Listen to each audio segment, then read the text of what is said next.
This episode brought to you by the voice that Cody gets when he has a cold.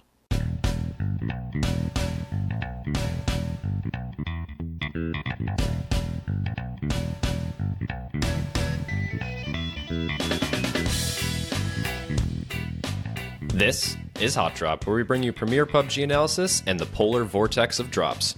I'm Dano. I'm John. And I'm Cody. In a world, we stream Monday and Thursday at 8 p.m. Eastern at twitch.tv/hotdrop_podcast. Discord link and the hotline number are in the show notes. Hit these up to share your thoughts with us. Our topics today include a mobile tournament breakdown, PC test server patch, speculation on console update, a care package wrapped up in a nice KyGuy. Let's get into it. I almost lost it when you said hit these up. I thought you were going to switch over and be like, hit up these! We've got some stuff. I'm back, guys. You have no idea how out of breath I was getting doing that. Was it last week I was out? It feels like Yes. everything is just wrong. Yeah, but now we're off for a couple days because we usually record on Sundays, and That's now it's a what it is. Tuesday, so we're far off here. But goddamn Brexit, Yeah, seriously, get it together. Theresa May. Jammy. Jesus, Jammy specifically. Jammy. Come on. You voted for it. You know what we have? Touchy subject. Touchy. Ooh, yeah. Politicalness of drops. You know what we haven't done in a while? Legitimate housekeeping. Oh, yeah, you're right. Oh, yeah. We just So- totally skipped over that. Here's the thing, though. Our Discord's kind of been popping for the last couple of weeks here, and we haven't even acknowledged them That's true. and their greatness and how awesome they are. Keep in mind, people, you are missing out on some high-quality material by not subscribing or donating to us. We do have a Patreon. We have a Twitch channel that you can subscribe to for free with your Amazon subscription, right? Yes. Additionally, we sell merchandise on Redbubble. There's some pretty high-quality items on there. There So is. why don't you follow the Discord link? Also in the show notes, there are links to all of these things that we're talking about. Now let's get into it. Okay. All right. I think we're going to kick this off with mobile. What do you say? Beep, think I'm motherfucker. I think I've been looking at the word mobile too much, and it looks wrong. It looks like the Mobile. things that hang over a child's crib. It just No, reminds a me of the mobile. gas station now. Exxon Mobil. You know, if you look at a word too long, then it starts to look like it's spelled incorrectly. Like you're like, how is that right? Mobily. Probably. Anyway, beat mother truckers. You guys had a tournament and it was frickin' sweet. Lit, Frickin' son! sweet. I'm just say frickin'. Pretty frickin' sweet. We should do a clean episode. Yeah. Yeah. Is that where we actually bleep them all out, or we just make up words like I did in high school? I think we make up words. Mother trucker, dude. Cody gets so mad when I say that. So, We had a tournament. It was this weekend. It was Saturday. It was at 3 p.m. and it was freaking awesome. Cody and I did some casting. I think we got better as we aged. And did. We as we aged consumed well, more alcohol. like a fine sock. Ooh. Oh, Mine just get holes in the same spot every single time, like the ball of my foot. The sock that I'm wearing right now is the oldest pair of socks that I own, and they're just starting to give in. And they're my favorite socks, right?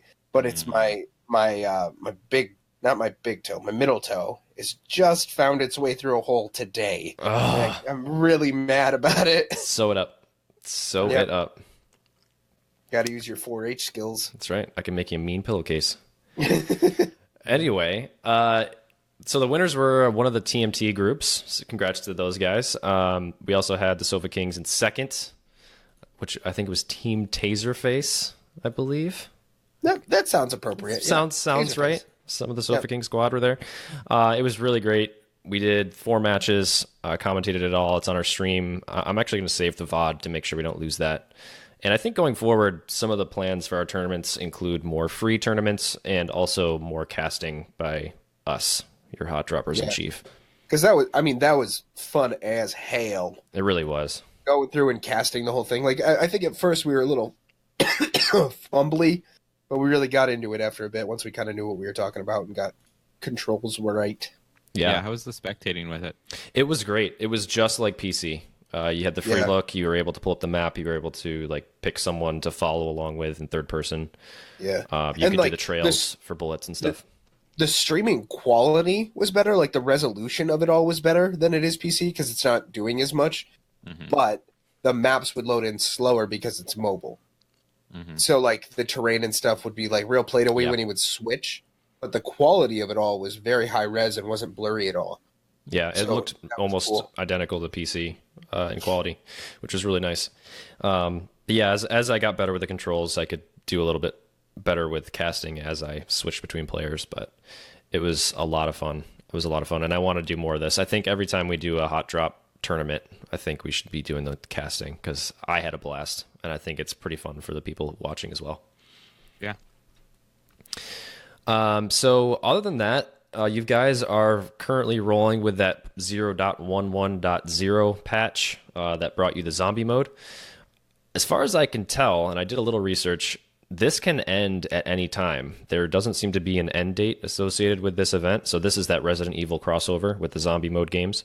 Mm-hmm. It looks like people are really enjoying it. There was a bunch of discussion on Reddit back and forth about whether or not it should be a full-time event mode or if it should be its own limited time event.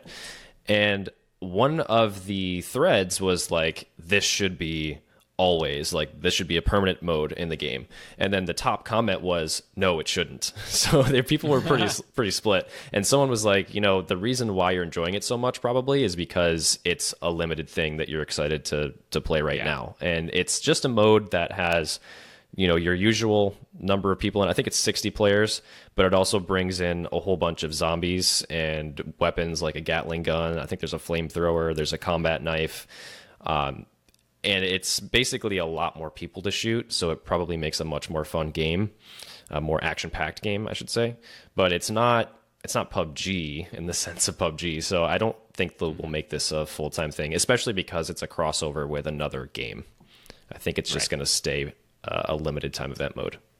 Right. I saw Scale Speeder actually playing a couple of rounds of the zombie mode when it first came out. It seemed pretty cool to me. I mean, it seems like it'd be a fun thing to kind of explore and do and dick with, but I don't think it should be a full-time forever thing. Yeah, I mean, just like some of the event modes that they did for PC, I don't think some of those should be full-time events either. But this is like a step beyond that, where you have a totally different game mode. Right. So I found a thread with some tips, just in case. I hope this doesn't end tomorrow because these will be completely useless. But this person on Reddit, Blue Sharpie is their name, gave some tips for being better at the zombie mode. And so the first one is that sniper rifles are going to be mostly ineffective. They'll hamper your fight against the zombies, pretty much. You need something that's AR, that's heavy hitting. Shotguns are okay as well, but sniper rifles, you're not going to have a lot of luck with those. And I found that most of these tips were similar things to, just tips that can be in your regular game too. They just don't have to be just zombie mode specifics, such as communication. You're going to be teaming with randoms a lot, but you're going to want to use those call out buttons. You're going to want to use your voice if possible, and you're going to want to communicate with your teammates to make sure that you're moving as a group and fighting as a team. And positioning, same kind of thing. Get somewhere where you have a reliable place to run, to hide. Buildings are okay if you know what you're doing and can contain the situation. But if you're in the wrong house, you can get cornered really fast if you're in a dead end layout kind of thing. So you be prepared to shoot a lot in the open, and just think about funneling those zombies into certain areas. The ammo that you use, take all of it. Pretty much, because you're going to be running through a lot of ammo as you gun down those zombies. And cars, if you know you've got a smart teammate or you're willing to be a driver, you can keep a car with you during the fight. You can use the car as something you can stand on top of to buy yourself some time. So think about that as well. And of course, aim for the head. This works with all enemies in all game Everyone modes. knows you have to shoot a zombie in the head. Exactly. When I was a kid, my mom got mad at me because The Walking Dead came out and my brother was little at the time, right? And so I would say, like, bro, if the zombie apocalypse happens, what do you got to do? And he'd be like, shoot you in the head. And my mom would get really mad at me for telling him to do that. Well, it works. It's effective. It's all about self-preservation, man. In both PUBG and the zombie apocalypse. Exactly. Someone in the comments of this thread mentioned that using the Tommy gun with an extended mag gives you 50 rounds to deal with. That is effective. That is my go-to on Xbox because I suck. So 50 rounds to just continuing holding down the trigger to shoot someone with it's what I need to be effective. So I will second that. But that's pretty much it. I just wanted to throw out a couple tips, some things to think about as you play that zombie mode that also apply to PUBG. And just join our tournaments. Like, keep active in the Discord. I know we have mobile kind of goes into its own area, and you have the application on your phone, so you do invites through there. You don't need to find people to play with as much. You've got your clans and all that. But we're interested in what you guys have to say, feedback about the show, feedback about the game, tips that we can share, all that stuff. So hop into show feedback or just chat it up with us in banter. Let us know how you're feeling about mobile, because we want to report on it and also get your opinions because we value those highly. Highly. Highly. Want to hop into that PCP? Yes, I do. Ladies and gentlemen, if you'll follow me, we are now entering the personal computer place.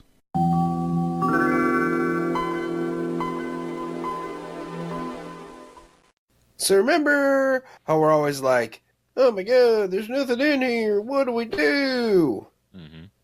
We said There's shit in here, son. There's shit in here. What kinds of shit? Angel food. We have 0 people will get that reference. We will send a sticker to whoever gets that reference first. We've got a patch, a big one. We do. We have a legitimate patch that was on test server that is now coming to live as we speak. But before we get into this patch here, if you don't mind running my ever so gentle statement of my feelings about this. I'd really like to talk about how dumb as hell that is. Dumb. Dumb as hell. You're so dumb. Really dumb. For real. Dumb as hell. A 7-hour maintenance? Do you know how many things I can do in 7 hours that aren't sitting at a computer and launching a patch? Do you? I could mow my entire lawn 4 times. I could go to work and then leave an hour early. I could do so many things. I could watch half of the first season of Jericho, people. 7 hours to launch a patch? Are you crazy? It's dumb as hell. And we're currently about an hour in. However, this is a pretty good patch, right? It's a pretty good patch, yeah. That's a pretty good patch.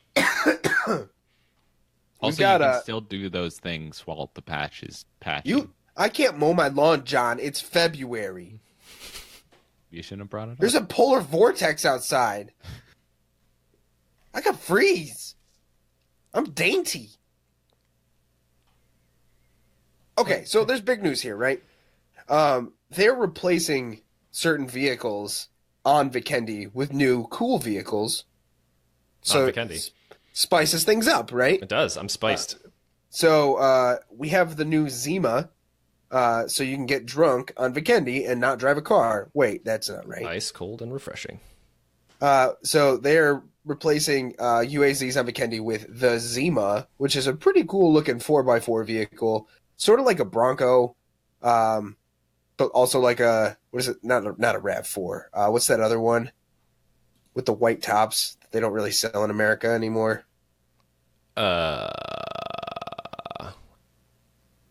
Oh man, now that's gonna bother me. I don't know. I do Crap. not know. It's an Shitballs. SUV. It's a two-door SUV. No, we have to stop the recording. I need to figure this shit out. Keep going with the podcast. I'm gonna Google this and I'm gonna shout it out in between somebody's point. Fuck. All right, there's a car. I'm less excited about it now. So, anyway, oddly enough, this car won't have great control on the snow. However, it's much easier to maneuver compared to other vehicles, so I don't understand how that's not an oxymoron. It's saying it's not perfect control on the snow. So it's just going to be better than the UAZ, but not great. But it also says that it's pretty slow, but it can take a shit ton of hits.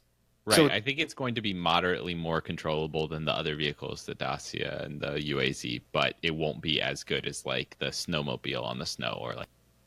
that makes sense. Yeah. Looks pretty rugged. I don't see many people using cars that often, so I guess it's not as exciting, but adding in new vehicles to make the map better and more unique, I'm all for it. Yeah, I mean, it doesn't fundamentally change anything. I could get into UAZ before and get from A to B just as safely.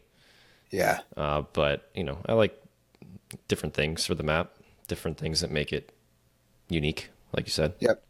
And the Snowder cycle is back. Remember when they wouldn't put it in patch 20... What was that? Patch 25? They wouldn't put the Snowder cycle in because it had critical crash errors. Yeah. This itty bitty bike no longer breaks the game, so there will no longer be motorcycles on Vikendi.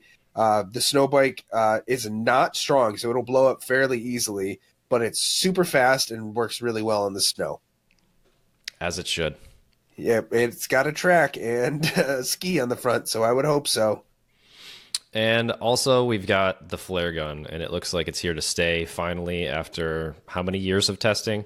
27 to be exact. They've figured it out. The 28th year is when the flare gun rose to greatness. They're available in public matches and can be found as a rare item spawning in the world. Fire it in the air and inside the blue zone to call in a care package. That's not right. Fire it directly into the air after the initial blue zone has closed to call in a care package. When firing the flare gun inside the current safe zone, you'll call in a special care package with lots of loot. Read that as 2 great weapons. Or an armored UAZ if it's fired outside the safe zone. So that's not much different, but what they did was change when you can fire it off because you have to wait for that first blue zone to close. It would give you too much of an advantage right off the bat. Right, and also on mobile, I'm assuming they're doing this like let's fucking start over with that thought. Just like in mobile, their crates had multiple weapons in them. I'm assuming, is also going to have multiple weapons. Right. Yeah, I'm smart. I went to college. Multiple colleges, technically. I say words good. Based on your feedback through our public flare gun tests, they've made those changes to improve the gameplay experience and more so the balance, I think. Yeah. So that's nice. You'll get so people were kind of upset about this. I did see this in Reddit. This point here, a message will be shown on the UI when a nearby player successfully calls in a special care package with the flare gun, and an icon indicating the location of the drop will be displayed on the map. People were complaining that makes it a little bit too arcadey. They thought that the sound and the visual of the flare hovering in the air was enough. Discuss. Do you guys think it's a problem? Do you guys think it's too casual? Is it too easy? Does it bring too much attention to you, the care package caller inner? I'm not really upset about it. I just wanted to see if you guys thought it was a step towards more casual gameplay. This bothers me less than a loot cave. Yeah. But I understand how having a thing pop up on your HUD is more invasive than adding a loot spawn. Mm-hmm. I think actually Land Rover. Goddamn Land Rover. Oh my god. Continue, please, John. I think a good solution would be having the flare gun shoot higher up, because I think it's really hard to see when the terrain is very rugged, and I think we'll find in a lot of places on Vikendi you can hear it, but you won't get over like a hill or a mountain fast enough to be able to see where the flare is. That's a really good point, yeah. Especially on like the Miramars of the world where we could never see it, but you could hear it still, which was weird. Yeah. And we found that we were playing with flares for our custom PC. Yeah. And we were doing that a lot. But a lot of people were shooting them off, and there wasn't a lot of contention. This was on Erangel, even. And there wasn't a lot of contention with those crates. Sometimes you would hear them, but it was actually kind of hard to track them down because of the change in altitude with the terrain. Yeah, that's a good point. I understand the feedback. I get why people are upset that they're getting more UI indicators and stuff like that, because they feel that, PUBG is this realistic version of Battle Royale, and it's the only one doing it this way right now. So they're scared about that piece of PUBG going away. So I get it, but I don't think this is quite as invasive as people are making it out to be. I don't think it's something to complain about right now. We'll have to see how it plays out, I think. Yeah, probably. But moving on, we've got the Survivor Pass Vikendi. That is ending tonight. I hope you leveled it up, because the sale of level up items will end. There's also a grace period to claim any unclaimed rewards. Once the pass ends, that expires on the 12th of March, so you can claim the items that you have outstanding. Enter the Survivor Pass menu to check out the results screen showing your progress. Let's see here. So now we enter into Survivor Title System Beta Season 2. That's a lot of words. So this is that ranking system. That's that cosmetic ranking system that you can just acquire ranks. You can't be deranked. Only like a couple people or 10 people or something like that can be lone survivor. That whole thing that we talked about. So season 2 was planned to end in February, but they have extended it to March 19th in order to give more time to allow players the time to hit the milestones to receive rewards. So this is ultimately just about skins and holding the survivor title. Right. They talk about where you can find the beta season 2 item rewards. They're in the overview page. Seasonal rewards will be granted based on the survivor title held at the end of beta season 2. So if you're someone interested in that, just check out the patch notes. I don't want to drill down too far into this, but basically you're going to get rewards, but it's extended until March 19th to give you more time. To be honest with you, with that whole thing though, after it seemed a little janky at first, I stopped paying attention to my rank. You stopped? Yeah, like I just didn't care anymore. Yeah, if I'm someone who can play every day, maybe I'm paying attention to that more. Like also if I'm someone who can do the missions or it plays enough that I get bored with the regular game to play the missions, I'd be more interested in paying attention to that. Play but solo. If I play solo, definitely, because then it's like, this is my rank, it's not, the random teams that I've played with. That's a really good point. But yeah, I'm the same way. I don't pay attention to it. It's almost like another jab when you die a horrible death and you're like, oh, you got ranked up. It's like, oh, well, great. Cool. Cool. Thanks. Thanks. Yeah, I'm with you. Do you want to say gameplay, one of you guys? Gameplay. So they've applied new experimental mechanism to the test servers to test a solution to an issue related to the rate of fire changing on FPS. We had talked about this before. Your FPS mattered about rate of fire and all that crap. Yeah, we'll actually talk about this in a second. There's a dev letter on that. Yeah. It won't be long. And so it won't be applied to live servers in the next update, but they wanted to monitor player feedback to ensure that it doesn't negatively impact the player experience, which it already is, to be fair. But apparently they just haven't fixed it yet. So they tried to fix it through this test patch, right? And I'm assuming that it will be probably going. They're trying to make a fix to it. Yeah. So they only implement it for a couple days, from the 19th to the 26th. Right. And they're not going to push it to live yet. So right now, when they're going through maintenance, they are not doing that. They were testing it out for the next patch. Yes. 27. Right. So they'll be collecting the feedback and doing data analysis to fix this problem that everyone knows is really affecting the game, that we noticed. Like, John brought it up the first time. But that aside, they improved the reflective effects on the lenses of scopes, which I know Dan had an issue with, especially with the 3X. I hope that's that stupid tint. I can't stand it. They added a visual lens to scopes to prevent players from seeing the empty inside of the scope in certain situations, improving the look and realism. Vehicle tires will now be destroyed immediately when a vehicle explodes, and they modified conditions to prone to prevent people from going prone on rugged terrain. So on a hilly side, you can't go prone. It's just going to tell you prone is blocked more. Yeah. Actually, I felt it was almost too aggressive. Like, I felt that there were some areas on hills where I should have been able to prone, but I should be able to go prone wherever the hell I want to go prone. Yeah, if right? I want to be uncomfortable, I don't care. Yeah. Exactly. I like this change where they say, while prone and moving into a position where the character shouldn't be able to prone, the character will automatically change to crouch position. Actually, if it's smooth, that would be really nice, but I feel like that'll happen a lot where you're like trying to creep up to the edge of something and then you'll just kind of stand up. Oh, yeah, that'd be rough. Yep. I can definitely see that happening. Bad life choices, Blue Hole. Mm-hmm. I can see people complaining about this, but let's see how it plays out. UI, UX. UX. John, you want to grab this one, or do you want me to take it? Sure. So there's a bunch of preview stuff that they fixed up in the store for heads, eyes, masks, outerwear items.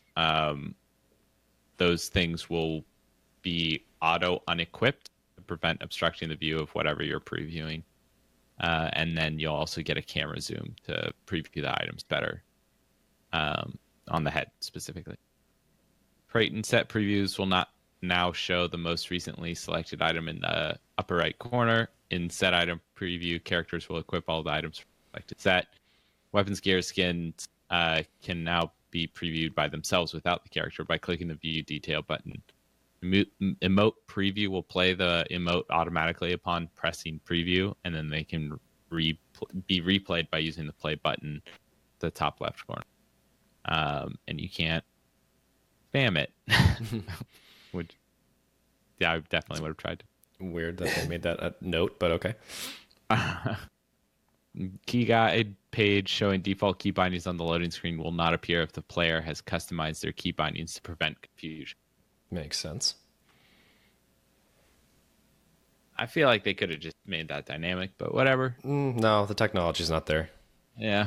Added rich presence for Steam and Discord clients, which allows players to share their own and view their game status with detailed mode information such as game status, mode, match time elapsed. So it'll be like on Steam, you might have noticed that people playing games sometimes have like more detailed information. Like for PUBG, it would be player unknown battlegrounds, playing war mode, 20 minutes elapsed.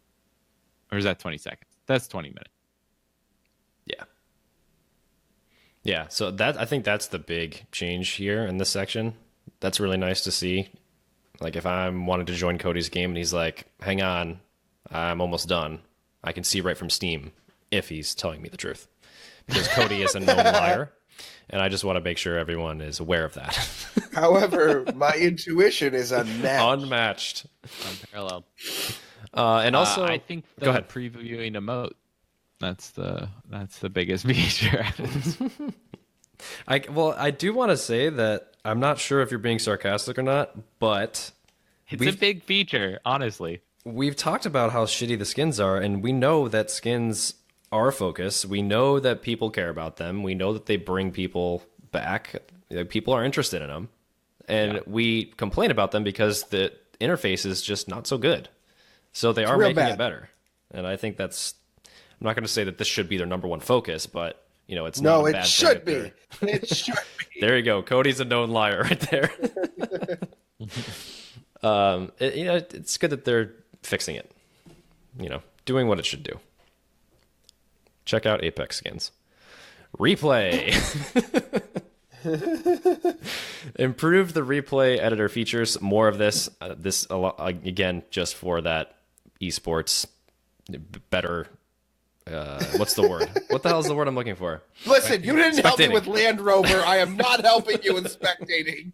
You said white top, and that was all. You're like, yeah, information picture you gave us. picture that car with a white top. That's a white topped Zima. It is a goddamn Land Rover is what it is. Jesus Christmas.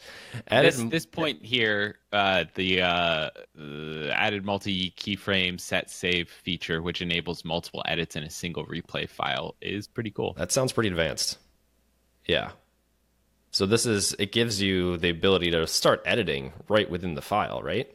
Like that's the intent of this whole thing. So you don't have to export and then get a video editor to make cool clips. Sounds really nice. There's some stuff in here like delete all feature, erases all keyframes, detailed items such as color correction, free camera lean angle, detailed setting for depth of field, etc. They improve the replay editor so post corrections and depth of field settings can be applied immediately. And they improve the UI. Neat. Neato Skeeto. What are we having here? Performance. So actually, these are the first one there. They optimized animations to improve performance, but where I'm most concerned is the loading process. And they also improve the FPS by optimizing foliage rendering, which I think that's always seems to be the last thing to kind of load in, right? Foliage.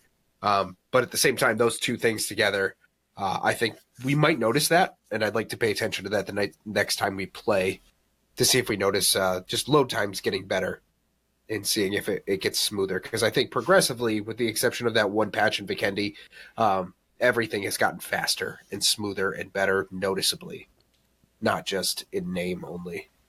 Yeah, and I mean, loading time is one of the things we complain about, how long it takes to get into a match from the lobby. Yeah. You know, I still don't know why they don't have a play again button on your death screen. You know, you'd think that would be a good idea, but Yep. You know what? That I was talking. I think it was with you, John, right? Or maybe it was Steve. I don't remember. I was playing Apex the other day, and like their, Spawn Island is literally just let's pick our characters and let's see who we're playing against. Like that's your 1 minute of wait time. Why aren't we doing that in PUBG specifically? I would love to see the top players that are in that match with us. Like these people won the last match. This is how many kills they have. Like, where are the real-time stats? They've got them, is the thing. I know, they have them. Totally Let's got use them. them. Let's use them smart. Let's go into a match. It loads us in. We're selecting and messing with our characters. Putting on We're my sweet calling it a shirts day. that I just bought from the market. Yeah. That's all stuff that was in H. All stuff that was in what? H1Z1. Oh, okay. You cut out. Sorry. They had leaderboards up on the side of the walls with like current daily kill leader, that kind of thing. You had all your skins in the menu, so you could buy that stuff in as you were waiting for the lobby to fill. Then as soon as it was like 150 people, it would drop everyone down. Yeah. Or it would start a timer.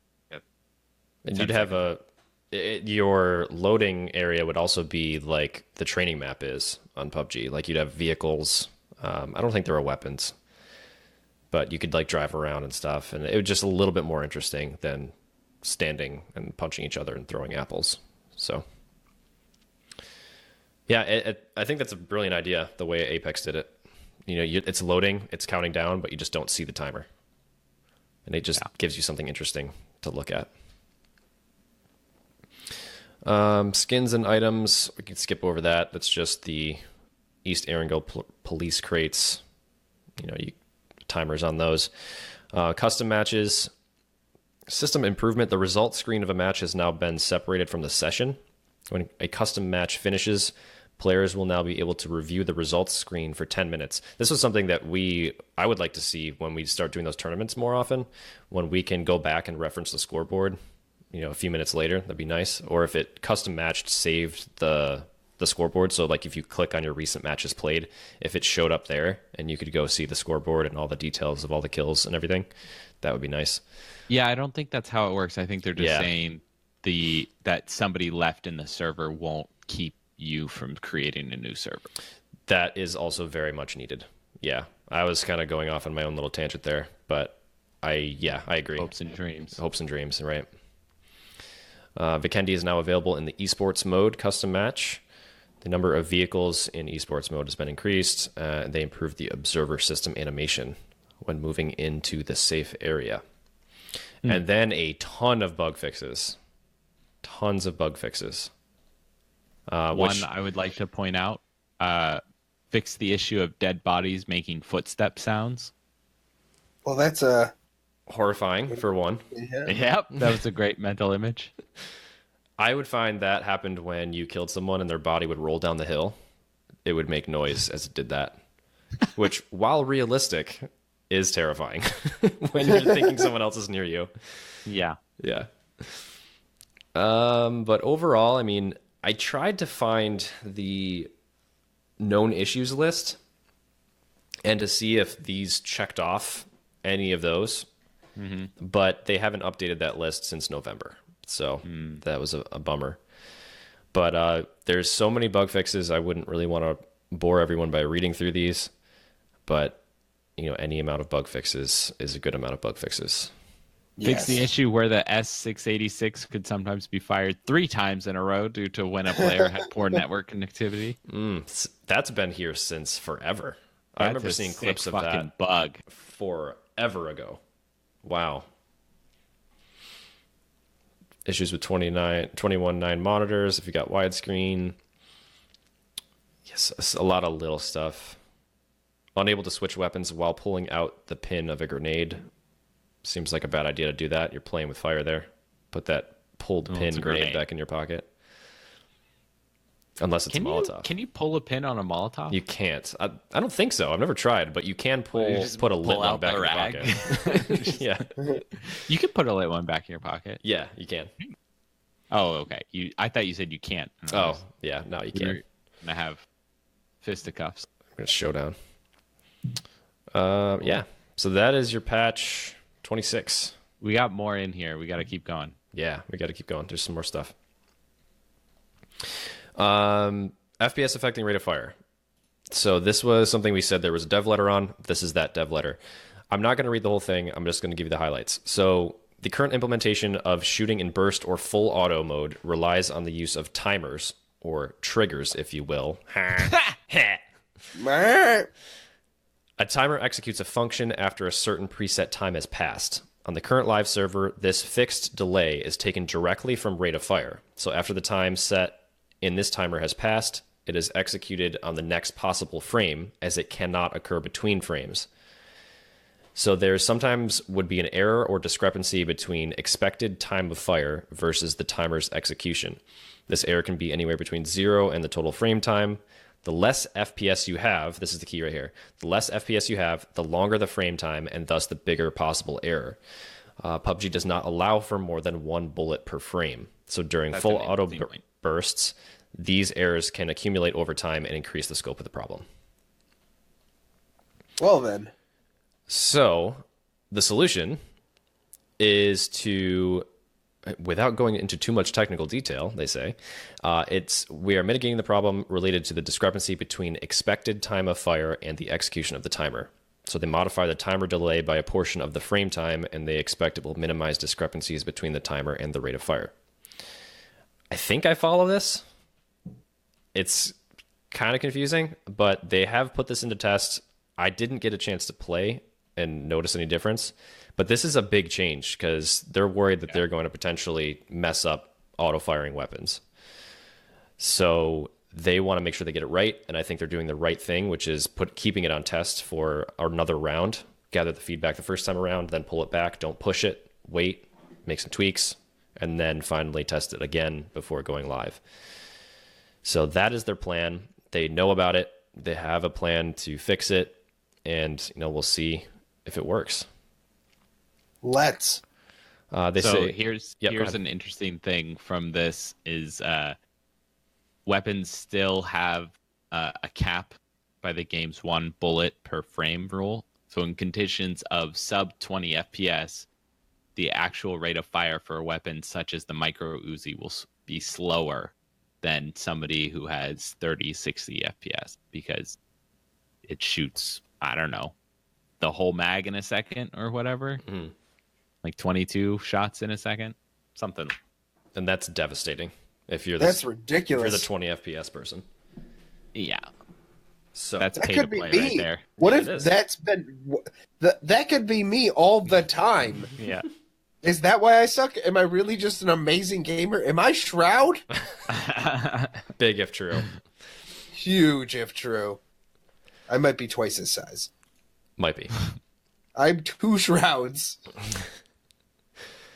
So yeah, that's the rate of fire dev letter. We also have another dev letter about anti-cheat, and this is a very long one, and I'm not going to read it. I pulled out some bullet points.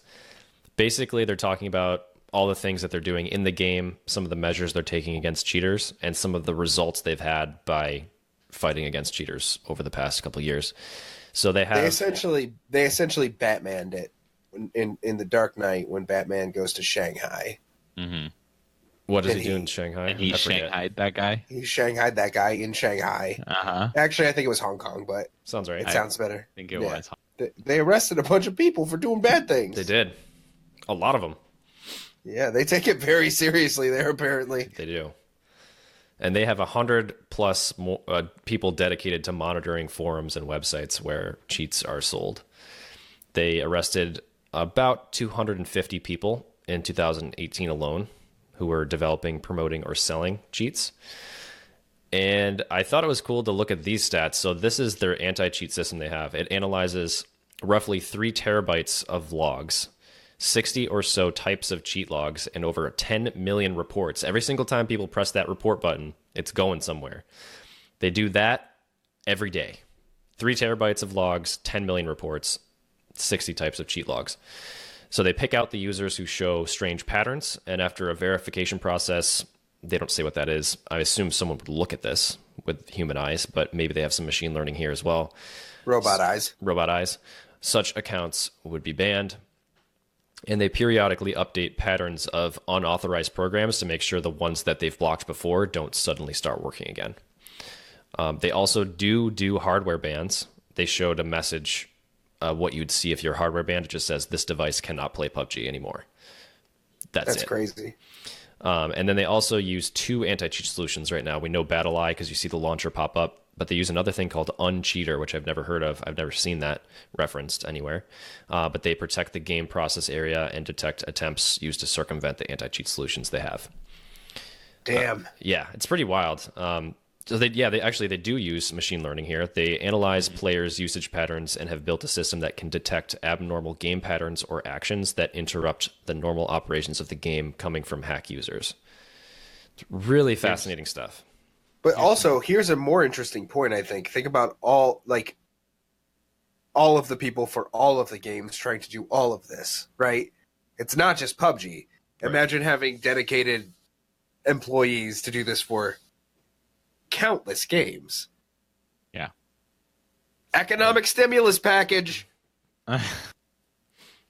It's a huge industry for sure, trying to combat cheats. Yeah.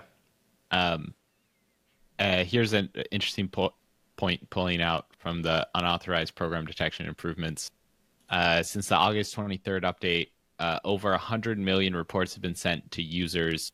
83% of users that received multiple reports in a single session were permanently banned. So if anyone ever thinks their report doesn't matter, your reports are going a long way towards a fair battleground. Love it. I love seeing that. Because you think, what's my one report going to do? Well, if enough people think that way, that guy's going to keep cheating, So it actually does work. Report people. Only if you think they're legitimately hacking. Yeah. I always wondered about PC cafes, I thought public yeah. libraries, but that's not like people don't play games in public libraries. I don't think so, no. But like PC cafes, those kinds of places, and apparently they do. I don't know how they do this, but those are kind of like not exempt from hardware. Maybe they can maybe they can figure out that it's from a PC cafe and then contact the PC cafe to like verify or something Hey, like that. right now, John over there is cheating. Yeah, something like that. But yeah, hardware bans are scary. Yeah, they say they're very carefully picking out which machines are banned to prevent innocent ones being hit. One other thing they say here actually is they've started to ban macro mice. Yeah. That's I cool. don't know what that is. That means you can have like basically a device that clicks way faster than humanly possible. Something like that. They plan to expand this effort to other devices that prevent unfair advantage when using macro devices. So, interesting. Huh. Yeah. Macros are not allowed, people. Don't use them. Nope. Station X. Station. Take it away. Station X. The patch is out there. So, so in the show notes, I wrote, hotfix to update verbiage. And then I wrote, but what does it all mean, Basil? Because none of it makes sense. Like, they'll say it's a hotfix, and then it's an update, and then it's a bi-weekly dev letter, and then it's a patch. And then I'm starting to get really confused about all the things that they're trying to say without saying. Does that make any sense? No. They're giving us tidbits. They're giving us tidbits of updates and then saying it's not a patch, so we're not going to call it a patch. It's a hotfix. No, we've decided we're calling it a patch, and it's not a hotfix anymore. So where do you delineate between a hotfix and a patch? A hotfix to me is a bug fix. No new content. Right. And I think it's not fully like tested or reviewed. It's not part of the plan. So they have a development plan. The patch would be part of the development plan. A hotfix is something where they're like, oh shit, and then they have to put something out. Right. So for the last few weeks, we've been talking about the garbage pile that is the January 22nd update. We are now at February 26th as we were recording this. On the 28th, they now say they are going to launch a hotfix. But it's also... This looks like a patch. It's a patch. And officially, I think it was Lumos, one of the devs said, it's a patch now. It's not a hotfix, it's a patch. We've been talking about a hotfix, no longer a hotfix, it's a patch. Don't give any real stuff other than they're going to fix the LOD, but now we're thinking, based on all the things on Reddit, that it's going to be a big one, right? Eisen, Canted Sight, Night Mode, all that stuff that we've been getting on PC. Yeah. Yeah, it wasn't like huge, but also that's not a small amount of things. Right. It's like a hot patch. Patch fix. I don't know. Yeah, we did get confirmation. They're going to mighty mend it, essentially. Maybe the hotfix was pushed long enough to like align with a patch. I feel like that's the case, yeah. Yeah. That's exactly it's over a month, so it has to be, right? Yeah. PUBG Lumos confirmed on Reddit it is going to be the Bison, the Canted Sight, the Night Mode option for default firing mode, weapon inspection. It's basically the last patch that PC got. It's coming to Xbox and PlayStation. But it's all for naught if they don't fix the loading. Yeah. And the flying cars and the bullshit. They need to give this a real optimization in this patch or people are going to riot. Riot in the streets. Or they'll just play Apex. Yeah. Yeah. Yep. A couple more thoughts before we close this thing up. I thought of a few things. Someone on Reddit was asking about a crate that is only obtainable from winning a chicken dinner. Is this a good idea to give rewards for winning? Or should your reward just be that you won? A crate how? Like a crate that has skins you can open for free. Like a free-to-open crate.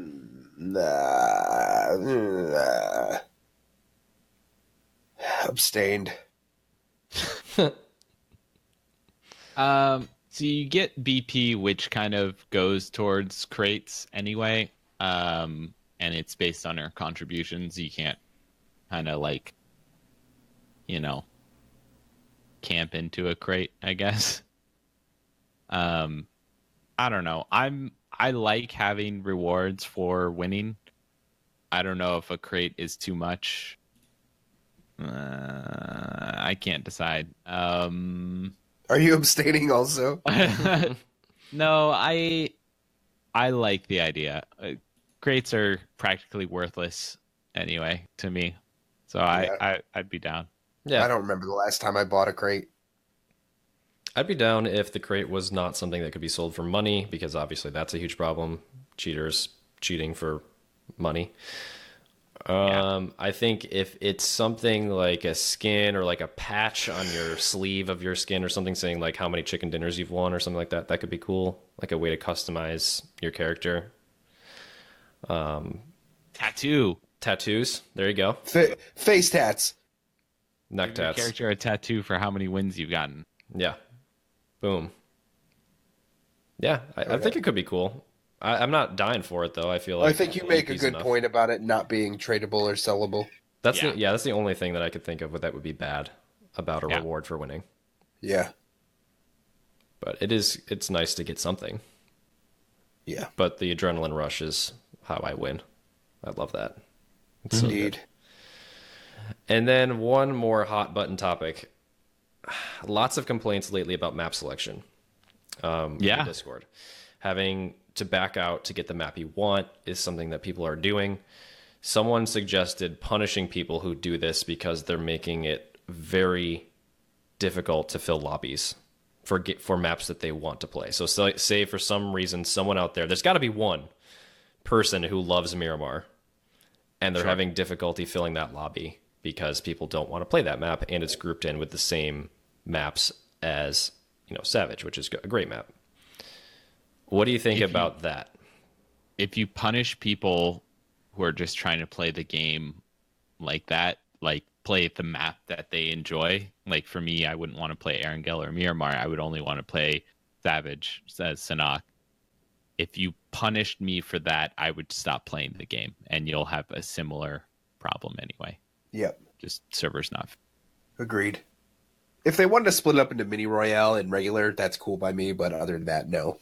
And that's the thing. They've separated the maps the wrong way, if this is what people are doing. Or they've just need to implement map selection. But I don't know if they have population for that. It's such a huge problem that they need to figure out what to do. Like, I don't know.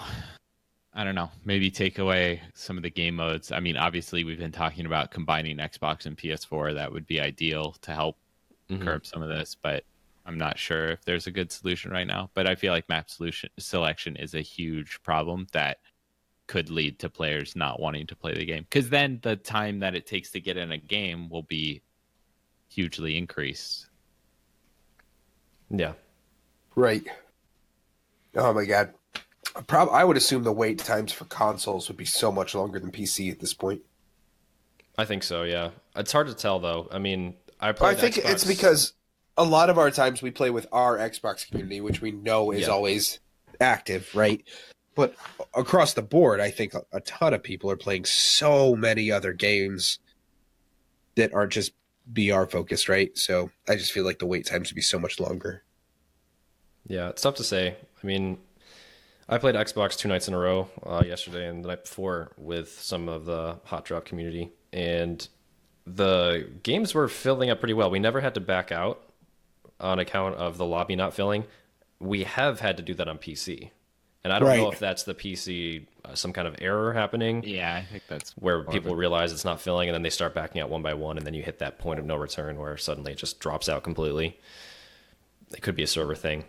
But on Xbox, for me, it was just the load times were kind of long, where I would get into the match. Sometimes I would load right into the plane, or I would load into the lobby, and I would have 5 seconds remaining to launch. I think you tend to play Xbox during not necessarily total peak hours, but during popular times to play. You are correct. Like after work, East Coast time seems like a pretty good time to play. Yeah. EU can still be on at that time, and then PC rolls in later. So I think that is one of the reasons why you didn't see this happening. I think the people who are hit the hardest play it like off peak time. Yeah. Yeah. Yeah. If I play at 10 o'clock Eastern time, that's also Pacific time and Central time. It's prime time for everyone. So, yeah, I definitely play during peak hours for US at least. Yep. Cool. Yeah, I don't think we should punish people who back out. Was it Counter-Strike that had some kind of punishment system where if you quit a match early? Yeah. But that's different. I think that's different because you're letting everyone else down. Yeah, you're abandoning your team. That's totally different than like, and yeah, that would be ridiculous if you like left a squad and then you get banned for like 5 minutes or whatever. Yeah. Like, but yeah, lots of games have put that into place, right? Like, I feel like there were others for Counter-Strike that did it. Maybe like League of Legends or something. And I'm thinking that's the one that came to mind too. I don't know for sure, but it sounds like that would be one that would be that way. Overwatch, I think too, has something like that. Maybe I'm not sure. Yeah, maybe. But For yeah, ranked matches. Yeah, right. Yeah, but yeah, you totally fuck a team over if you dip out of a CS:GO match early. Yeah, exactly. So yeah, I'm all in favor. No punishment. Yep. No way.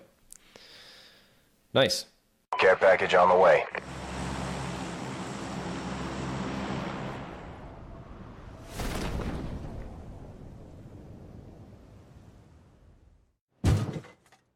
This episode brought to you by Kyle's not permission to talk in this room. Do I have permission now, or Yeah, go ahead. Yeah, oh, go for okay. it. Yep. Oh, perfect. All right. Ooh, permission granted. Thank goodness. Permission to come aboard.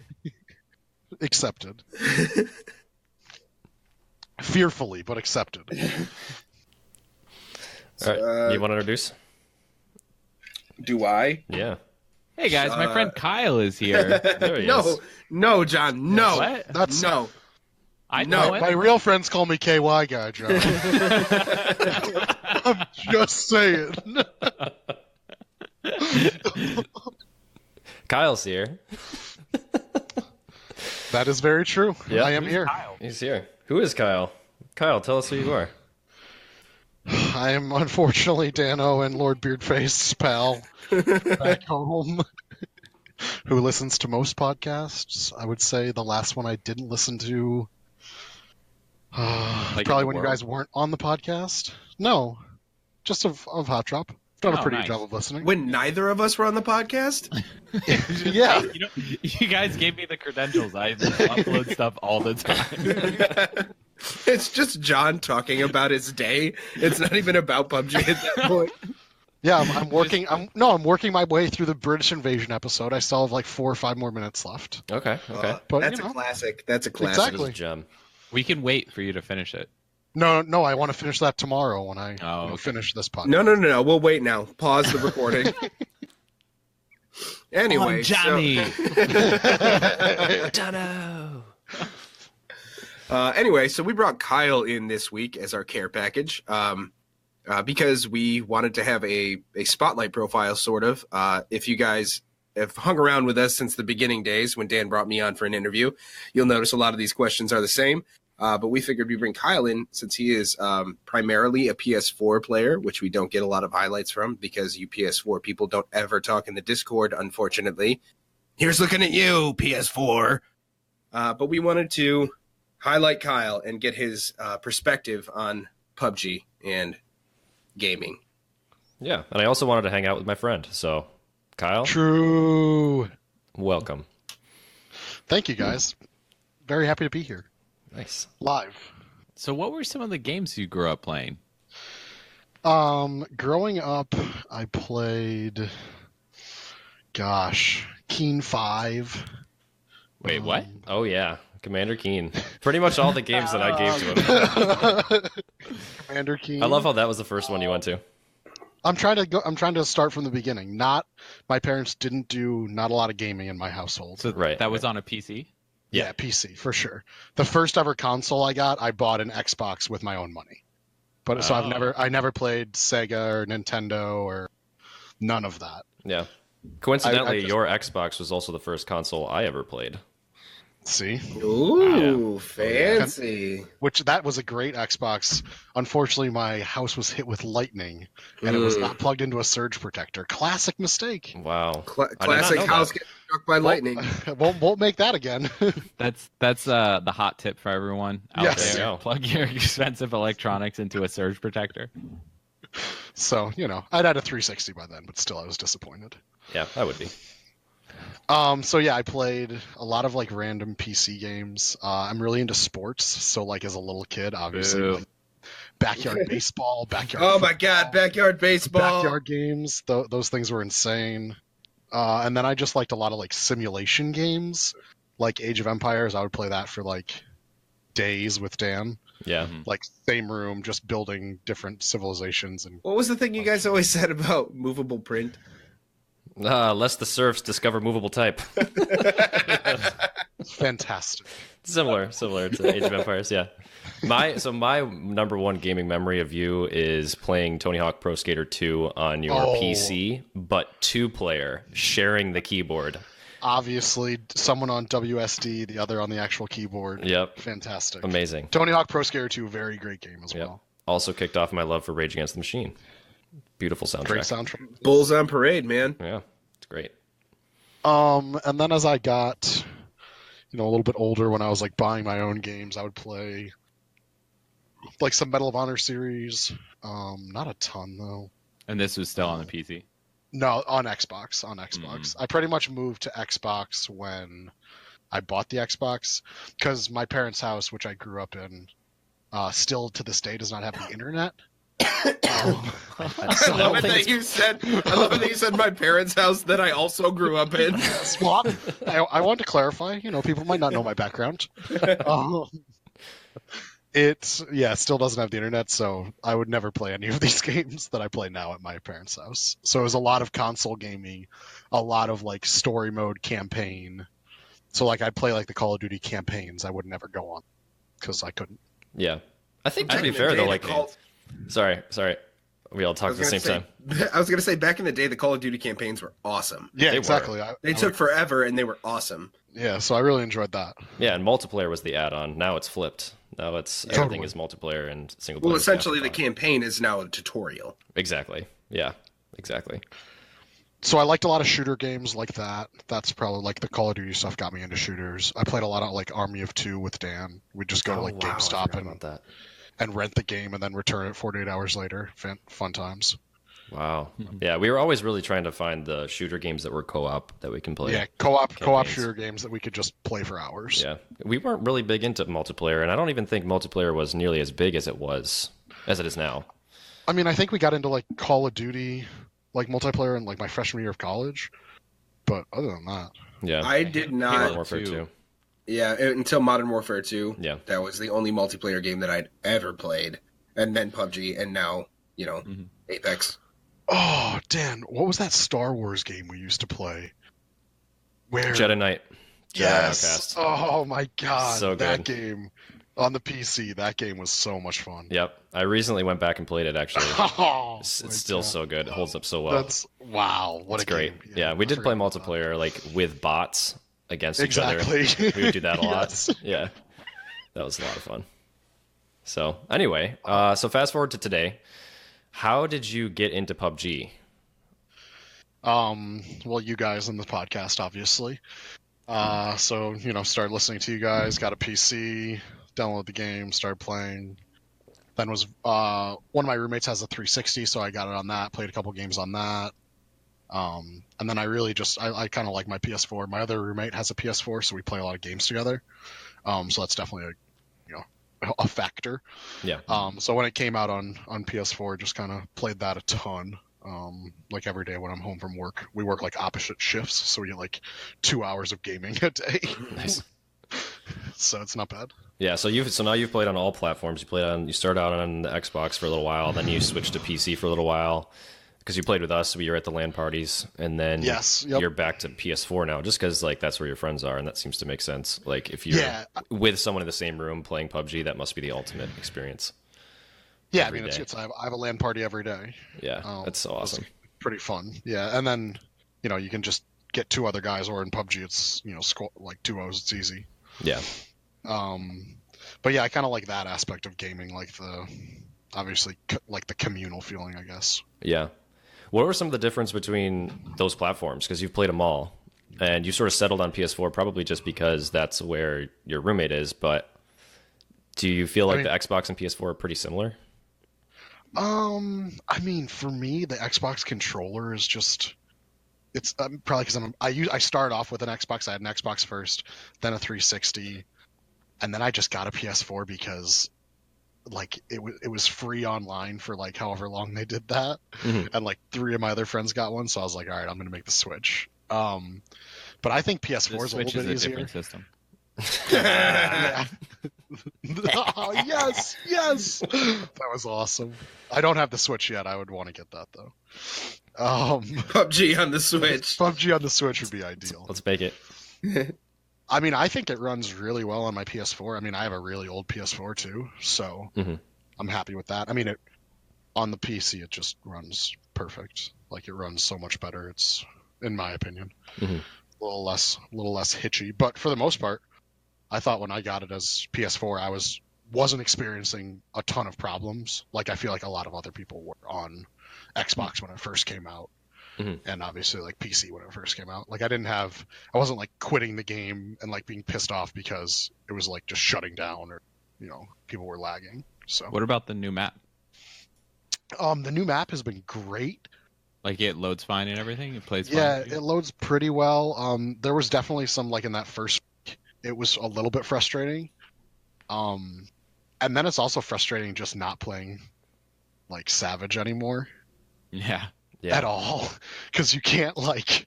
It's either do you want to start a game and get the other maps and then quit, and then start a game, get the other maps and quit, or do you want to just play the map and just like that's what I would say is my biggest complaint is like having another. We hear that all the time about map selection. It's just for whatever reason. I mean, I understand why they can't do it. Like, there's just probably not a player base on the PS4, but so frustrating. Because really I really liked Savage a lot, and we just played Vikendi. Yeah, I went back and played it a little bit on PC last night, solos, and it was. The loot there is just so thick. Dude, it's just thick. Like I was playing Vikendi before I got on, and it was just like I checked 4 different houses and I had a shotgun, and I was like, Jesus. Yeah, this place you can land anywhere and you've got everything you want. Yeah. I had forgotten how crazy it was, but that's good to hear. I mean, a lot of people have been complaining about the load times for the new map, people falling through the world and buildings not loading. So it's nice to hear some positive things. I haven't fallen through. You have to drive really fast. Yeah. Which we don't necessarily drive a ton. But yeah, I mean it's been all right. Nice. So what kind of drew you to PUBG? What do you like the most about it? I like the squads. I like how it can be like either in a duo or squad. I like how you can kind of choose your game every time. Like, okay, I want to go hot. I want to go medium. I want to go on the outskirts, and then you can kind of choose your experience. I like that. Yeah, I think that's a really good point, especially with like the social aspect of it. So like, we're streaming for 3 hours a night, 4 hours, whatever it comes out to. But most of it's just us bullshitting, right? And then we'll decide, we should go hot here and actually try and be tryhards for a second, and then like the other times we're just kind of dicking around. Mm-hmm. And it's fun to have moments of like, okay, you see contact, perfect. Let's like focus in. Yeah. Mm-hmm. Like I like that aspect, or I almost like the fact of picking and choosing fights, not taking every single fight. Mm-hmm. Like our strategy, we just try to win. Like we're not going for a ton of kills. Like we'll take fights when we want to, but like we would pass up on fights, and then when they got in another fight, come up behind them. So I think that's like a cool aspect of the game. Yeah, that's cool. You get to choose your own adventure every single time you drop. Yeah, but if you want to play with other people who are like, all right, let's go hot 10 times in a row, it's like, okay, cool, let's do it. Yeah. Like, that's fun. Yeah, I think that was one of the main points that I ever made about the game, was that it's so different every single time, and that's the replayability is just through the roof because of that. Exactly. Other than the fact that it takes you 5 minutes to get back into a game. Yeah, that's true. But yes, absolutely. And I wish that solos are fun. Like I played a solo game, like play a couple, but I wish that you could squad up almost easier with people. Like people aren't that chatter friendly. Yeah, so you want like good communication. To play with like randoms. Yeah. It's impossible to play with randoms. Yeah, it does make it pretty tough. Go to the Discord, and you'll find people to play with. Hey, look at you. Hey. So do you think PUBG has a steep learning curve, or was it pretty easy for you to pick up and understand? I would say it has a steep learning curve. Not like a crazy steep, but it's not like laid out in front of you. You got to kind of figure some things out. Like with the grips, you got to choose what you want. Mm-hmm. It's not like things don't like auto select and that for you. So, but I think once you know what you want, then you can just pass over a lot of the other stuff. Yeah. I think especially now we've seen how Apex does it. I was just praising Apex on stream last night, talking about how good the UI is and how easy it is to pick up and play. Seeing the difference between that and PUBG is pretty crazy. I mean, even just like I've been playing like obviously a lot of Apex, and then like playing PUBG, it's like, okay, like I picked up a lightweight grip and I'm like, all right, what does this go on again? Yeah. And if you mess that one up, you're screwed. Yeah. Obviously, yeah. But it's not like one is better than the other, like Apex versus PUBG. It's just very different. They're very different games. Same theme, different feel. It's a different experience. Yeah. Yeah. Do you consider yourself a gamer? Yeah, I guess. I mean, I play games, so does not. You sounded so intense asking that question. This is something that Dan and I kind of discussed previously. Yeah. And so I was just curious your take on. Yeah, I mean, I would say that I would. Yeah, I mean, I play video games. I watch Twitch. I watch Twitch. Yeah, what a nerd. Yeah. Gamer. I watch. I mean, a decent amount of Twitch. I read like if there's an article on a video game I'm interested in, I'm reading it. So yeah, I think it's. I mean, I play it every day, so yeah, for sure. I think prior to this game, I would not have described myself as a gamer in the same sense that I would consider myself one now. I mean, granted, I would agree with that. I have a podcast. Sure. I have a podcast with this, but like I played some video games. Like I played Madden and I played Assassin's Creed, and then I dabbled. But like now, video games consume a lot of my free time. Mm-hmm. Like I still like to take care of my yard as a hobby and like woodworking and stuff. But then it's video games. So like video games are the number one hobby that I have. I read up on them, I follow them and stuff, and that was because of this game. Whether or not development seems to have slowed down a lot, even though we have 2 patches on both platforms kind of going out now, that it's just consuming at this point.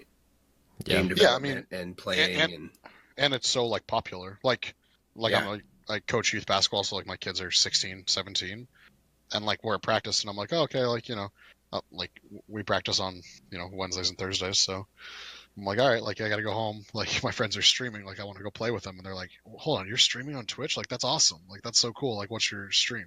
So it's like people are just kind of used to it. I found the same thing, and it's weird now because where I work, it's a bunch of college kids, and so when I mention that I have a stream, well, first of all, when I mention I have a podcast, they think I'm like an old hipster. But when I mention that I have a stream, that's when they think it's cool. So incorrect. I am a young hipster, sir. Listen, Mr. Super Long Jesus Hair. I'm just trying to catch up with him anyway. It's really coming in nice. Nice. I'm glad you asked that question, John. That was interesting. I think I've come full circle on that. Like I used to think that, that label had some negative connotations that I didn't want to be associated with. But I think that was just like a very narrow mindset and it wasn't the right way to think about it. Because like that's what I think about in my spare time. Gaming is my number one hobby too. So like, of course I'm a gamer. Yeah. But I just don't like how it's viewed by some older people sometimes and some younger ones too. Well, but I just don't like how that term is used sometimes. When I first started dating my wife, she had her parents, my in-laws, come over for dinner one day, right? And I'm just starting to get to know them, and I just kind of moved in, so like it was early in our relationship. And she saw like the PlayStation and all my PlayStation games, and she's like, "What are those?" And I was like, "Those are video games." She goes, "Like for the kids?" And I go, "No, no, they're for me." For the youths? She just goes like, And I go, "I don't know what that means, but yeah, it's like I grew up with them." Very few people, I guess, if you want to think like modern day society, like what a lot of the younger kids are up to, like a lot of people like wouldn't put "I'm a gamer" in their Tinder profile, right? Is that? I was just thinking that. Yeah, that's just something that came to mind. I mean, maybe I'm wrong, but it's very much more mainstream than it used to be, but I think it's not quite where it's going to be in a couple years. But I think it has the right connotation to the massive crowd that it appeals to, right? Absolutely. And so, like, you're going to find these people that just don't know anything about it and don't care and don't want to know. I mean, I think she thinks it's cool now that I have a podcast and I'm sharing, like, video games and stuff with the kids. Mm-hmm. But, like, at that point, it was just, like, the kids play video games. Right. Should a grown man be playing video games? Yeah, And I think, go ahead, John. Yeah. Didn't mean to make it so awkward. Yeah. I was going to make a joke about it, and then I decided I was going to be a dick. Cut that out. Cut! Leaving it in. Oh, God. So I was going to say that, like, there are some weird views on it in, like, the like, 25 to 30-year-old range or something like that. Like, the people that I've had interaction with, like, they either play games and they totally get it, or they don't really, and they're kind of like, why is this a thing? Like, isn't that what we all stopped doing in high school? Like, we went to college and then we started drinking instead of playing video games. Mm-hmm. No, we drank and incorporated it into our video games. Do both, man. I mean, it's good. That's what I'm doing right now. There. We just heard Kyle crack a beer. That is true. Jenny Bach. They just came out, special edition box season. Sponsor to the show. Thank you. Some kind of craft beer hipster. Dude, no, it's Genesee. like Jenny Cream Ale. Yeah, like This is your trash dad beer. used to drink. Yeah. Yeah, $8.99 for a 12-pack. I love it.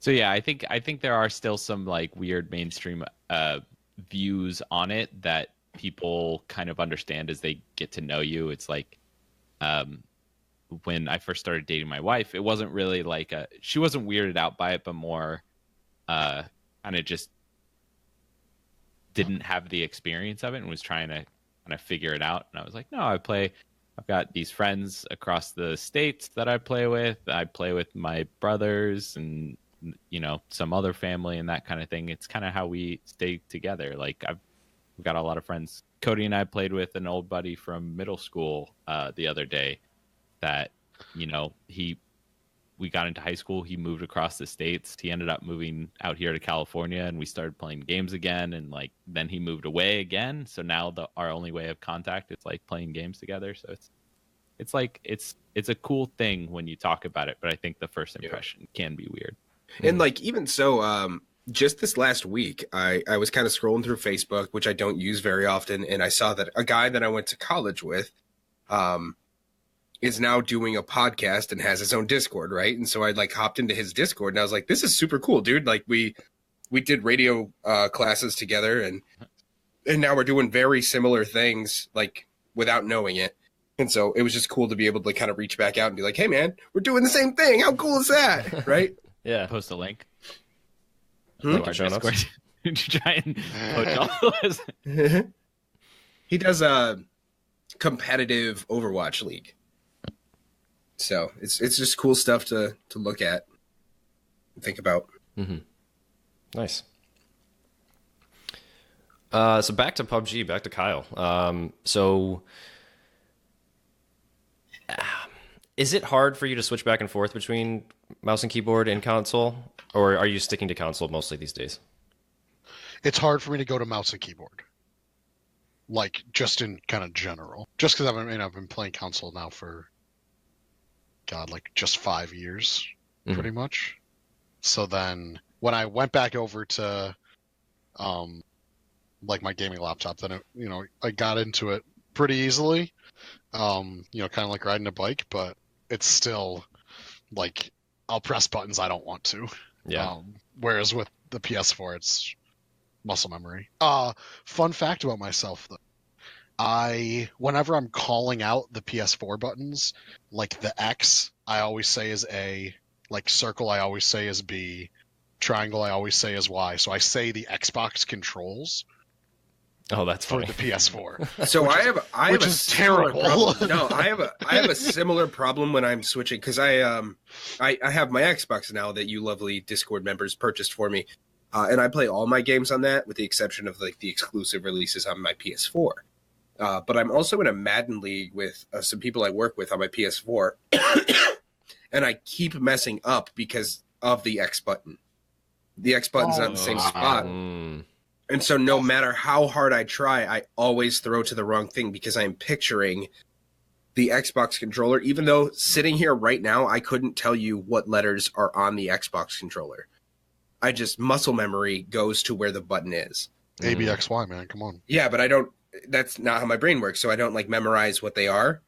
But I do know that triangle on the PlayStation is the top one, but that's it. It's all muscle memory. So I always hit X wrong. Always. And I can't figure out how to get it right. That's so funny. Yeah, it's super weird. Terrible for my friends trying to like learn games playing with me. I'm like, okay, like hit Y, and they're like, that doesn't exist. Where's that? But now they say figured it out. Yeah, exactly. Yeah. Then triangle. Triangle. Oh. Yeah. Do you say cross or X? That's the thing is like PS4 or PlayStation is like it's the cross button. Wow. I've never heard that until right now. That? Yeah, it's cross. That sounds like a commie thing. Wow. Well, I have a hard time seeing my buttons. I have a camo controller, so. Oh, jeez. Throw that in the mix. Oh, God.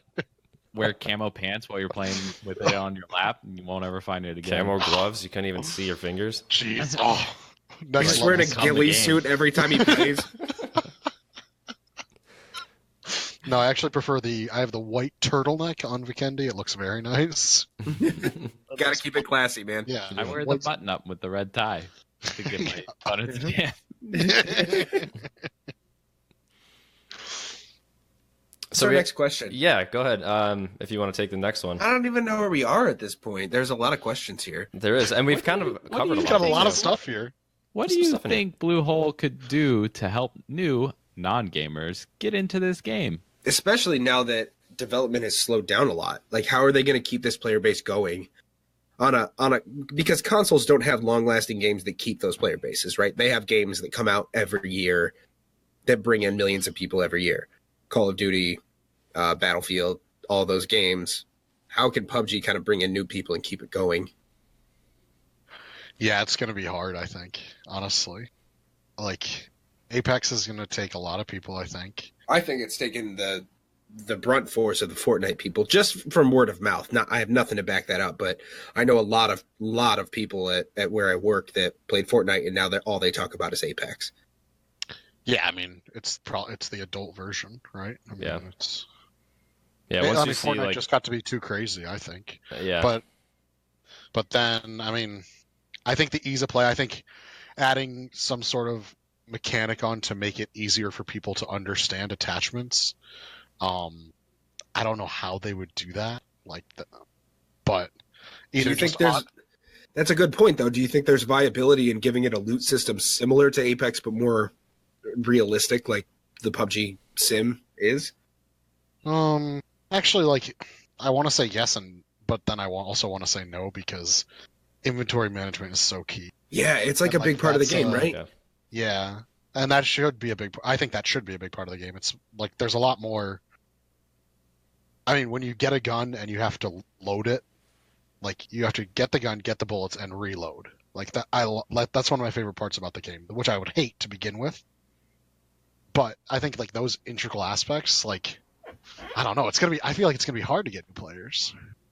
Yeah, PUBG is a game of inventory management. No other BR game that I know of has. Yeah, like when you said that a couple podcasts ago, I was like, oh wow, that is so true. Yeah, because like Fortnite and Apex is just like you run over and you pick up the gun. It's already loaded. It's got some bullets in it. It auto equips the attachments. Yeah, you only look at the inventory if you're like out of space in your backpack. Right. Yeah. or if you need to drop something for your friends or whatever. But Yeah. I'm just gobbling up every single thing I see, and it just goes to the right slot. Yeah. And then, like, I mean, with PUBG, I really don't hate the way you have to manage your inventory. Like, when I first started on, like, Xbox, I know Dan and I were talking, and I was like, oh my God, I'm so slow. Like, this is crazy. But I mean, I could still, you're never switching, like, sites from, like, 4 times to 2 times, which I feel like you can do in PC. Mm-hmm. But I was never quick enough on the Xbox to, like, try to do that, like, mid-fight or, see people throw on a different scope. Yeah, there's some things I just can't do with the controller. I've gotten better with the inventory system on Xbox, but I think you're much faster than I am when it comes to switching over to Xbox. I'm still kind of it's what's there is there, and like yeah. I mean, honestly, maybe promoting Vikendi and Savage a little bit, like promoting Savage. Like, Savage is fun. I mean, I've said that a lot, but for those who don't know and haven't been listening for very long or haven't been involved in the development, Savage is Sanhok. That's the code word that they used to call that map before it was released. So that's why we all often refer to it that way. Someone asked me about that recently, so they were like, what is Savage? What are you talking about? Yeah, I mean, that was a long time ago. But it's still fresh. It's still a fun map. I mean, and maybe that's because, like, I heard you guys talk about it so much on the podcast, and then I got it on PS4, and I was like, thank God. Yeah. Do you think maybe they released Vikendi too soon after Savage, or no? That's a question for the whole group, really. I haven't thought of it that way, but maybe. It's like a year. It's almost a year. The release of Sanhok. From now? Or between Vikendi and Sanhok? According to Google, it says June 22nd on PC. It was on test earlier than that. Like, we were playing it in the spring, I'm pretty sure. Because we had it listed in our notes for the year in review. Like, it was pretty soon into those patches that we started seeing stock stuff.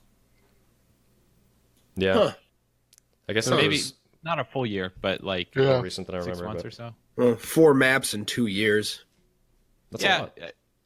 It is a lot. I feel like if they hadn't released Vikendi soon, then we would have seen saw a huge increase of players as soon as Vikendi was released, and I think it's a really good map. They clearly have learned a lot from those. Exactly. But now what, right? Now what do you do? You make another one. Yeah. Do you redo an Erangel type map or make Miramar not a garbage pile? They said they were considering that, yeah. And I know, John, you said that you didn't want that. You wanted a new map because you already know Erangel. It's not new and exciting. It's a couple more buildings wouldn't necessarily make it a radically different playing map. No, that's true. But have a new biome.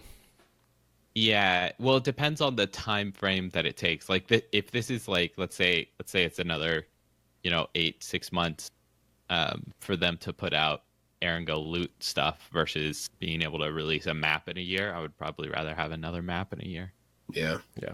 Same here. What if they did like a honeycomb map, right? So you have like subterranean playing spaces, but also like a less intricate top layer that, like, as the circle closes in, you're kind of forced to fight up top or below. So it gives you 2 different kind of things. I don't know. That's interesting. That sounds really interesting, actually. Like a more 3D map. You have different levels you have to go through as the circle shrinks. That's almost like a separate game. Whoa. Separate game mode. Yeah, that'd be crazy.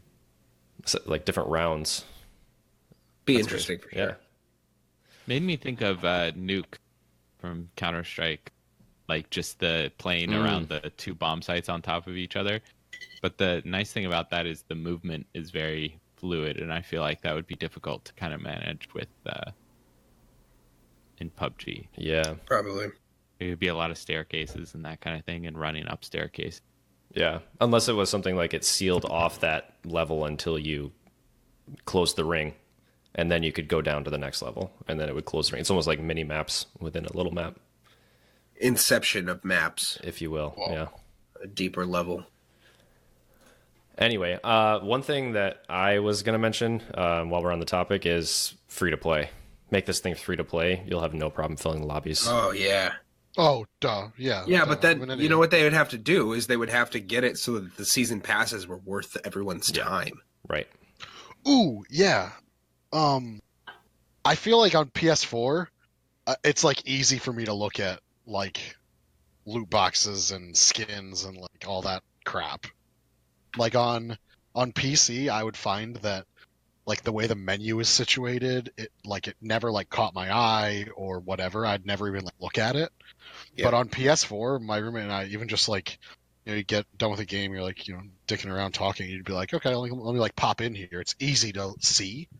So like they could really, they could probably, I'm sure they're making a ton of money on that stuff anyways, but that's definitely a thing that on PS4 I feel like it caught my attention. I was changing my outfit more than on PC when I would just like set one thing and be like, all right, perfect. Yeah. Yeah, it They've does done have a lot of pretty good UI changes. Yeah. Nice. So we already covered you like playing in groups. You're not big on solos. You're more into the squads and the duo because I agree with you. That's the way the game is meant to be played. Yeah, for battle royale games. If I'm gonna be by myself, I'm just gonna play like 2K or FIFA.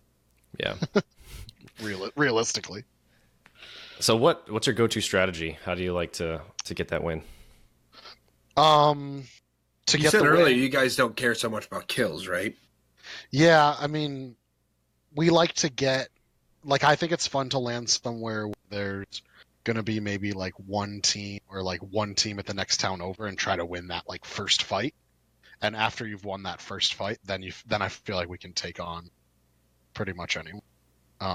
Like you have enough stuff, you feel good that you got like a kill or help someone down somebody. So we went to a lot of like the coastal towns, just like random buildings. Like we never would go to a ton of marked spots on the map. Like we were big fans of going to like maybe if there was like 2 or 3 clusters, each of us going to 1 or 2 cluster.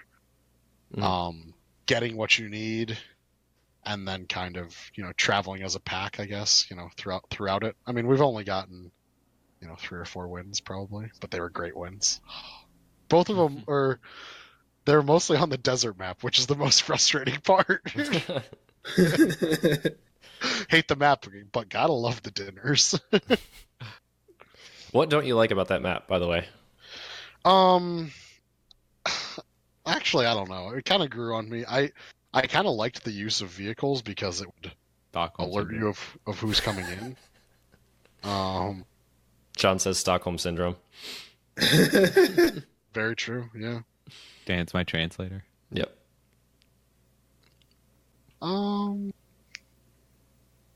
It's a totally different experience playing in that map.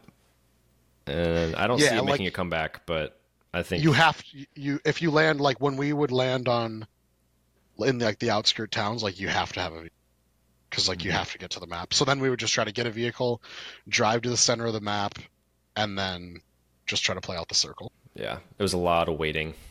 Yeah, a lot of waiting.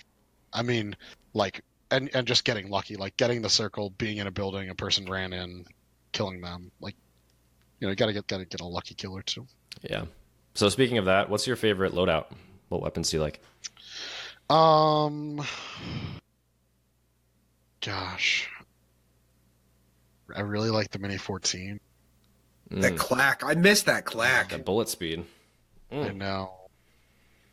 I like the Vector. Silenced, obviously. But you have to have an extended mag, so it's just like that's such a deciding factor. It is literally a useless gun without the extended mag. You can kill someone if they're wearing a level 1 vest. Yeah, exactly. Really. It's really, really hard. I'm not that great at sniping, to be honest. So I didn't really take a ton of those. Like the kick was really hard for me to get used to with like Car 98. So I just couldn't like do that. But I liked the barrel a lot. Big barrel fan. Yeah. John's just like, I'm listening. John and I can bond over that. Yeah, big barrel fan. But yeah, definitely Vector over the Ump. I like the little sawed-off shotgun. It's a nice little. What? Wow. It's on Miramar. Yeah. That's a throwback. Remember that gun? No. Yeah. Yep. It's also called the sawn off by people who are Yes. Yeah. I like that. So those are what I enjoy. So what do you dislike? The M16. Fuck yeah. Ouch. Especially after that weird nerf. The nerf. I mean, it just would suck. It just sucked. I mean, I want to say the Tommy gun, but like it got me some kills early game. You know what? I gotta say, the M16 early days of me playing this was like my go-to because it got me some of my coolest highlights. And like I feel like I've had some pretty cool ones since then, but I remember one specifically. I was playing with Steve, and it was a silenced with a 4X on it, and I was just picking these guys off that were coming over the hill in Miramar, and it was just really fun. But I never want to use that gun again. Yeah, I mean, I don't think I used any of the shotguns really. I just walk past them. Yeah. Like the AK, the AK would be all right. Like I guess I would use that, for sure over the M16. But yeah, really, just the M16 was something I did not like. Yeah, I'm with you. I will pick it up if it's the only thing I have, but I will drop it immediately for the next best thing. Yeah, but like a barrel with a 4x, like please. It's just. Oh yes, let's John got me on that too. The barrel with the 4X on it. That's a good. That's a good. I use it closer most. Wow, really? Mm-hmm. Okay. So what? That was a power move right there. For sure. Yeah, well, I use it closer. Iron sights for sure. Iron sights only, yes. So what is something you dislike about PUBG in general? Like, is there anything that you think of that's like, I don't really like that about this game. I wish that they would change that, or. I don't think it's something that they can change. I just wish sometimes. Oh, did I just waste 20 minutes? Like, running around, not seeing anyone, driving, not seeing anyone, and then just getting immediately killed. Yeah. But I think that's also, user error. Yeah. That's not the game's fault. That's the name of this episode. User error. Yeah, exactly. So yeah, I mean that's for sure a frustration of just like, or like, yeah, we hate that for sure. Sometimes like, okay, do I want to like the smartest move is probably to sit in this house right now. Like that would be the smartest play. I have a great circle, but do I want to go try to find someone? So I feel like that like internal strife I have with myself. So do I want to win this or do I want to find someone to like shoot? Because it's more fun to shoot than it is to sit in a house and wait. Yeah. But it is fun to wait in a house and then see someone and kill them, so it's... Yeah, it's like you want to be in control of your elements, your surroundings, but you can't. Sometimes you force it and ruin everything for yourself. And then the best part about the game, though, in my opinion, is at the end of the game when it actually tells you like how many hit points you delivered and all that stuff. So I could be like, oh, I hit that guy 6 times. No, you hit him once. Like, yeah. Like that's by far my favorite part of the game because I'm like, oh yes, like a little accountability. Like... Yes. So what's that thing that makes you keep coming back to PUBG? And I know you're definitely playing a little bit of Apex now, but what is it? What was it, or what is it about that game that you like? About PUBG. I mean, I like the journey it can be. Like when you get a chicken dinner, wow, that's great. Mm-hmm. That's the reason this game is still alive in my opinion. Yeah, I mean, I've that won. Feeling you get when you win. Yeah, we've won 3 times on Apex, and it's like it doesn't feel anywhere near the same. Like, I mean, I don't think I texted you the pictures of those. No, you didn't. Yeah, right. Like, it's like, I mean, I'm not taking a picture in front of my TV screen for an Apex win, but like when we win on PUBG, it's like, wow, like that was dope. Yeah. Yep.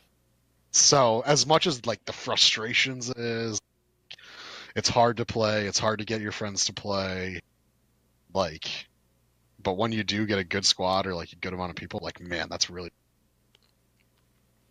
And I feel like that's hard to replicate in other games. Mm-hmm. For sure. Like, you don't get that. I mean, I played Fortnite. Like, you don't get that at all in there. Like, yeah, I don't think you get it at all in Apex. No. Yeah, it's that vulnerability. It's just that feeling that so much is on the line. Yeah. That, you know, like you're just inches away from losing everything, losing 20 minutes. Like deaths like matter. Like yeah, that's it for me. Yeah, just makes the adrenaline go through the roof. Yeah. I mean, the feeling you get when you have a PUBG win is like when you get a chicken dinner. It's that's the feeling. Yeah, totally. Awesome. Cool. That was everything. I think that was everything we got, man. Thanks for coming and hanging out. Yeah, no problem. KyGuy Thanks guy. thanks for with an H. I appreciate it. Beautiful. Whew, that's that, guys. that is that. Let's hotline bling it. Bling it, baby. And we make the hotline bling! Can only be one thing. You have new messages. Hello, this is a concerned member of the Xbox community, and I'd just like to report a sighting of Dano and the Lord Beardface. They were spotted on the Xbox box over the weekend. Just thought you should know.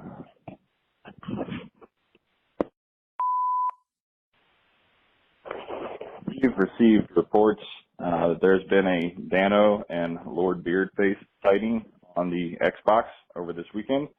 If anyone else has more information about this possible sighting or sees any future sightings, please give the Hot Drop hotline a call and we will look into it immediately. Thank you. Do it. I think my rice is gonna beep while we're talking. Ooh, yeah. Yes. That's okay. We'll work it It's in. like I'm on We'll riff I'm off on a timer. Once the rice I have a shot beeps, you're clock. fucking done. That was rough. Yeah, no. Oh my Shit God. transplants are tough. Yeah. Yeah. It's Hate rough. to see that. It's rough on everyone. Yeah, really. Family especially. You Obviously. got to find out who's the right donor, who's not. It really causes rifts. I would say it affects you probably more. And it's like at the deli, you know, like when you ask for like a pound of what's the turkey, reason and they're not? like, "Is 5.2 good enough?" You're like, "Whatever." And then they're like, "Do you want a slice to eat now?" And like, "Yeah." Does Same anyone thing. ever say no? That's not good enough. Is anyone ever like, Listen, I used to work at a deli, and yes, some fucking bitchy old ladies would go like, "I asked for exactly 5 pounds. I do not want to pay for the other slice." This episode brought to you by the voice that Cody gets when he has a cold. Hot drop.